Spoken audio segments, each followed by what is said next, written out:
আহ, ধন্যবাদ সবাইকে। আজকে একটি নতুন বিষয় নিয়ে আপনাদের সামনে হাজির হলাম। কিভাবে একজন এসইও এক্সপার্ট এই কাজগুলো করে সে বিষয়গুলো আজকে আমরা বিস্তারিত জানব। প্রথমে আমরা আজকে জানব যে এক্সটেনশন কিভাবে সেট আপ দেয়।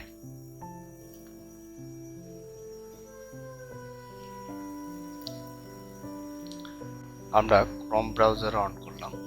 অন করার পর এখানে যে এক্সটেনশন একটি লোগো দেওয়া আছে সেখানে ক্লিক করলাম এবং ম্যানেজ এক্সটেনশন এখানে যাব। এখানে যাওয়ার পর আমার এখানে যে থ্রি ডট আছে সেটাতে ক্লিক করে ওপেন ক্রোম ওয়েব স্টোর এখানে যাব। এখানে যাওয়ার পর যে পপআপটি উইন্ডোজ হলো অন হলো সেটাতে গিয়ে এখানে আমরা লিখব আপনি যে এক্সটেনশনটি আশা করছেন সেটি এখানে লিখবেন। মনে করেন আমি এখানে লিখব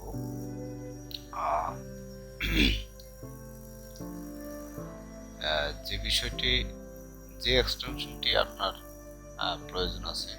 মনে করেন আপনি এখানে ভিপিএন সেট করবেন।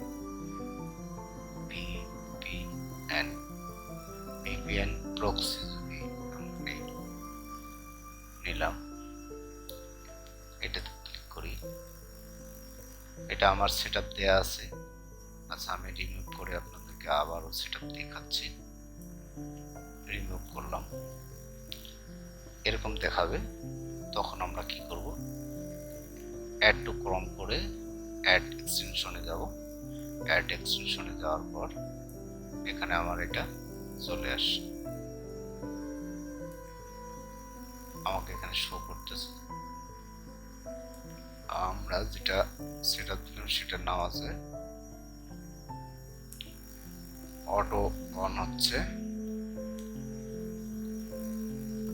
আমরা যদি এখানে পিন আপ করি, পিন আপ করতে গিয়ে এই যে টাচ ভিপিএন ক্লিক করার পর এই চলে আসলো, এই দেখতে পাচ্ছেন।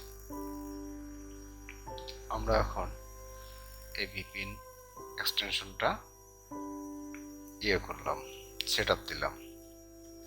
যদি আমি এখানে গুগল ট্রান্সলেট করব, তাহলে আবারও ওইভাবে যাইতে হবে। কিভাবে, এখান থেকে এখানে যাবেন, যাওয়ার পর এখানে ট্রান্সলেট,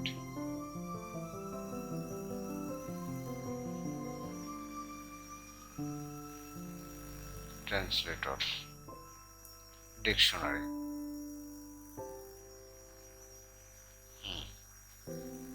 এটাতে ক্লিক করলাম। অ্যাড টু ক্রোম,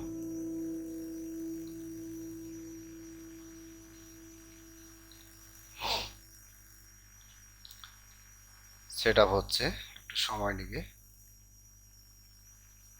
হয়ে গেছে।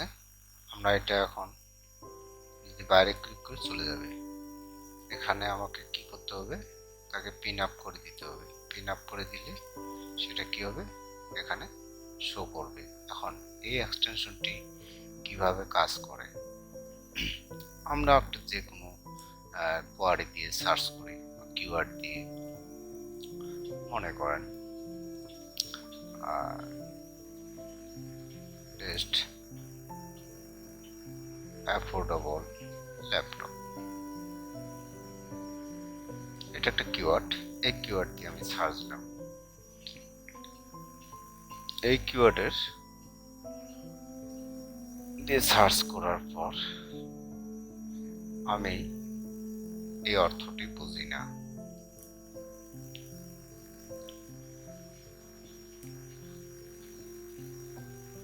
তাহলে সে আমাকে এখন শোনাই দেবে। Best laptops for kids. Best Chromebooks. Lenovo IdeaPad 314 review. এখন এটাকে যদি আমি বাংলায় দেখতে চাই, এই সেন্টেন্সটাকে সে আমাকে বাংলায় দেখাচ্ছে। এই যে বিষয়গুলো আমরা অনেকে জানি না। যারা ইংরেজিতে কম দক্ষ তারা এইভাবে আমরা সহযোগিতা নিতে পারি। তো যাই হোক, আমরা আরো কিছু সিস্টেম আছে যে সিস্টেমগুলো ক্রম এক্সটেনশনের মধ্য দিয়ে জানতে পারি। আরো যদি আমরা জানার চেষ্টা করি, যেমন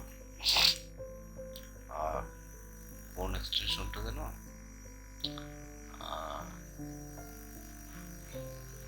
আরেকটা আছে, ট্রান্সলেটেই আছে, কি যেন নামটা,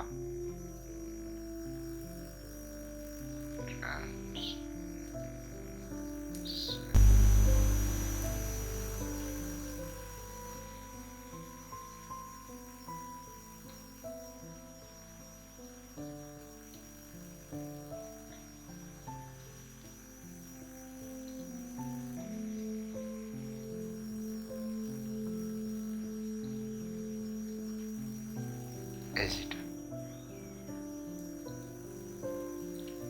এটা আছে,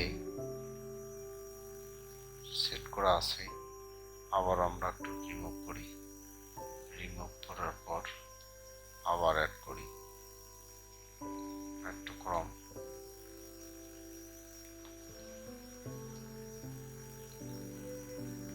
এটাকে ফিক্সড করব। ফিক্সড করার পর এই সেটটাকে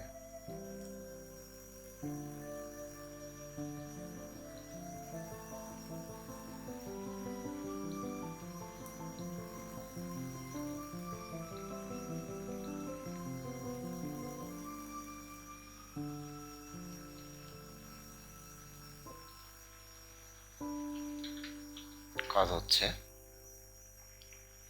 তারপর এই জায়গায় এই অপশনে ক্লিক করে আমরা বাংলাতে দেব। দেওয়ার পর দেখুন পুরো ওয়েবসাইটটি ম্যাজিকের মতো বাংলা হয়ে গেল। এখন আমরা খুব সহজেই বিষয়টা পড়তে পারবো যে সেটটা কি প্রকাশ করছে, কি বলছে। যেমন সেদিন সেই দিনগুলি চলে গেছে যখন একটি শালীন ল্যাপটপের দাম হবে $1000 এর উত্তরে বা উপরে। সেই ইংলিশটাও কিন্তু এখানে শো করতেছে। আমি যদি কার্সারটা এখানে রাখি তাহলে এখানেও অটো সেই ইংরেজিটা চলে আসতেছে এবং সেই এই ইংরেজিটার বাংলা পুরোটা আমি এখানেও দেখতে পাচ্ছি।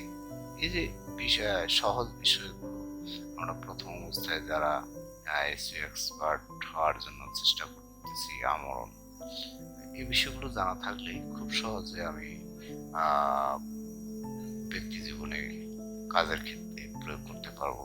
তো আশা করি সবাই বুঝতে পেরেছেন। আজকে এই পর্যন্তই। পরবর্তী ভিডিও দেখবার জন্য আমন্ত্রণ জানিয়ে এখানে শেষ করছি। ভালো থাকবেন সবাইকে, ধন্যবাদ।